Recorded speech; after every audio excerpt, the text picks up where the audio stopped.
How to add an authorized user to your Wells Fargo account. To add an authorized user to your Wells Fargo, you may follow up the steps. So first of all, you may head over to wellsfargo.com on your browser for online banking. After that, you can use your username and your password in order to log in into your account. After you're logged in, what you need to do is you may head over and go to this section called Security and Support. And from here, you may navigate to Credit Card Service Center or Account Services and look out for this section right here. After that, you need to go ahead and look out for this section where they can add up a new user or additional card holders for your account.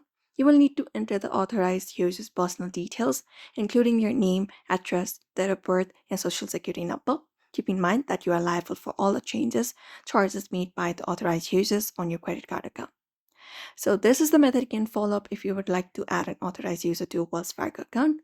Otherwise, you can even visit a nearby store, your Wells Fargo bank, in order to add an authorized user to your Wells Fargo. You need to take the person also there in your banking, and you will be having easier access if you would like to do so. So that is it. You may follow up these methods if you would like to add authorized users to your Wells Fargo account. So I hope this video was helpful. Give it a thumbs up and subscribe for more tips and tutorials.